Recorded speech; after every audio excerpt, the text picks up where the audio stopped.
Fiz umas comprinhas, peguei um cineminha. Aliás, assisti um ótimo filme em 3D.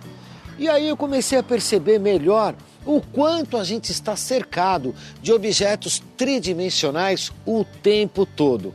Os prédios, as casas, os carros, tudo é 3D. E os objetos 3D têm muita importância para a matemática.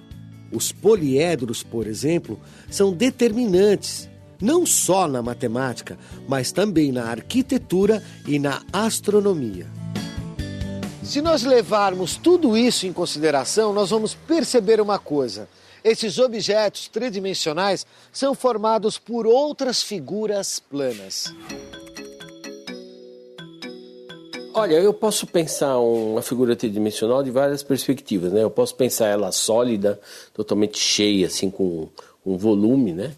Se eu considerar só a casca, né? Eu posso planificá-la, ou seja, rebater cada face no mesmo plano. Essa ideia ela é muito utilizada por designers, por fabricantes de embalagens, porque essas embalagens elas são cortadas numa folha de papelão, que é vamos considerar plano. Depois ela é adequadamente dobrada e cortada para formar um sólido. Como funciona a criação de uma embalagem? A embalagem, quando ela vem para nós, ela vem com um objetivo. Então, nós trabalhamos desde da planificação, da formatação desse volume para proteger esse produto, até garantindo que ele chegue no supermercado e na mão do consumidor intacto. Por exemplo, se eu tenho um perfume, o meu cliente ele vai me mostrar esse perfume e vai me dizer, olha, esse perfume ele precisa estar dentro de um recipiente, de uma caixa, porque eu vou transportar por todo o Brasil. Eu sei que se eu for usar um cartucho, eu vou usar alguns retângulos. Colocando 2 quadrados, eu tenho uma tampa. E assim eu fiz uma embalagem simples, básica, envolvendo a periferia imediata do vidro, de perfume. Para eu entregar para a gráfica, eu preciso planificar de outra forma. De uma forma assim, como essa aqui. Onde eu tenho abas de cola e fechamento.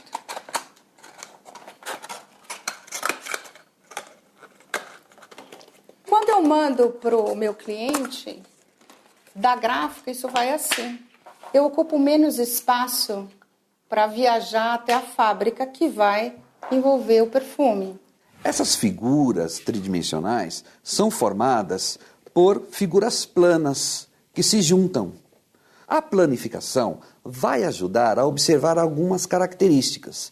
É importante conhecer os elementos que compõem o sólido, como faces, arestas, vértices e ângulos. Existe uma relação entre esses elementos, como o número de vértices está relacionado com o número de ângulos, o número de arestas está relacionado com o número de faces. Conhecendo esses elementos, fica mais fácil observar outras propriedades que compõem um sólido geométrico.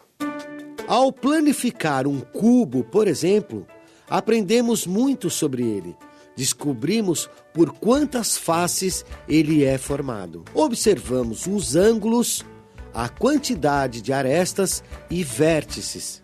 E descobrimos que os lados de cada um dos quadrados se ligam a apenas um lado de outro quadrado. Conhecer cada sólido a partir do formato da sua planificação ajuda em situações muito mais comuns do que a gente imagina.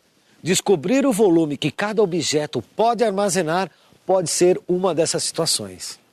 É uma empresa de autoarmazenagem que as pessoas alugam box de diferentes tamanhos pelo período que for necessário para guardar o que for preciso. A gente aluga por área para facilitar a compreensão da pessoa em relação ao processo, do espaço que ela precisa, mas a gente entra nessa parte de volume na hora de realmente poder estimar o tamanho do box que ela precisa para guardar os seus bens. Quanto mais a pessoa puder empilhar, menor vai ser o box que ela vai usar em relação à área e vai ganhar no volume e no empilhamento. A gente procura saber o que a pessoa vai guardar primeiro, se são caixas, se são móveis, se são equipamentos diferentes, e aí procura saber o tamanho de cada equipamento, sabendo a largura, a profundidade e a altura, e aí faz o cálculo do volume para ver em que tipo de box ela pode guardar e otimizar o espaço.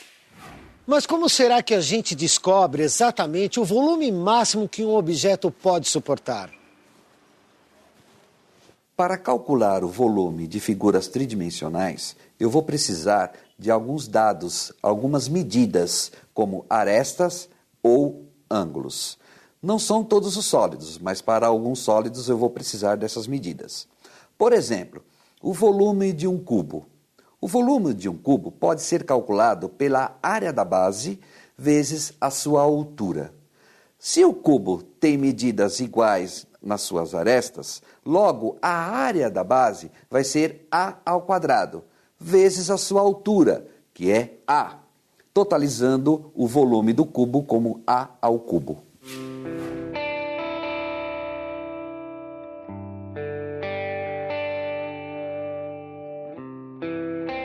Muitos objetos tridimensionais que a gente usa no dia a dia são projetados para armazenar coisas, como xícara, garrafa térmica, recipiente para o açúcar, os containers, as caçambas, caixas d'água. Todo mundo tem uma caixa d'água em casa, não é mesmo?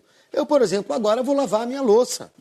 Opa, a minha caixa d'água está vazia. Com licença, eu vou ter que dar um jeito. E construir caixas d'água em formatos inusitados é uma das marcas do trabalho do arquiteto Vitor Lotufo. A forma que eu mais usei, acho que foi o icosaedro. E isso é bom para você guardar água, porque você tem menos superfície para guardar mais coisa, que é o espaço que é ocupado pela água. O icosaedro é a maior figura que a gente consegue fazer com peças absolutamente iguais. Então ela dá uma esfera quase perfeita.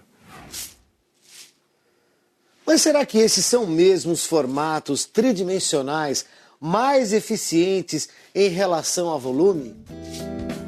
Se a gente calcular o volume suportado por cada objeto tridimensional equivalente, vai descobrir que o mais eficiente é o prisma de base hexagonal.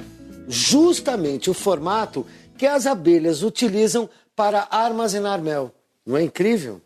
O primeiro a me chamar a atenção sobre a geometria dos favos de mel foi Malbatan, num livro chamado Maravilhas da Matemática, em que um dos capítulos chama-se A Alta Matemática das Abelhas Geômetras.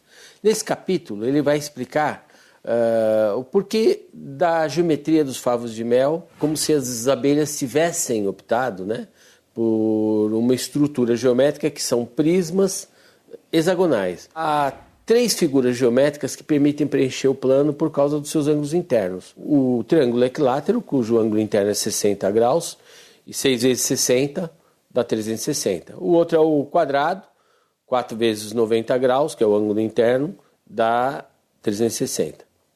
E o outro é o hexágono regular, 3 vezes 120 graus dá 360. De todos esses formatos, é claro que eu poderia imaginar um favo de mel formado por prismas que o corte fosse quadrado.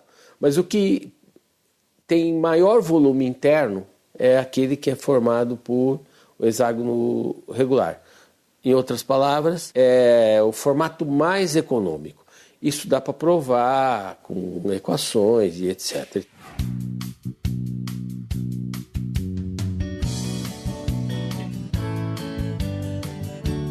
E tudo isso a gente descobre planificando os objetos, observando a sua forma, cada detalhe. Aliás, a observação é a base do conhecimento.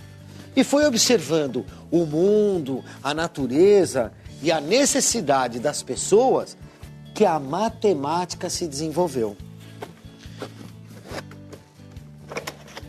Então, você já sabe, observe, reflita, raciocine. Tá certo, pessoal? É isso aí. Até a próxima. E aqui, ó, eu acho que, ó...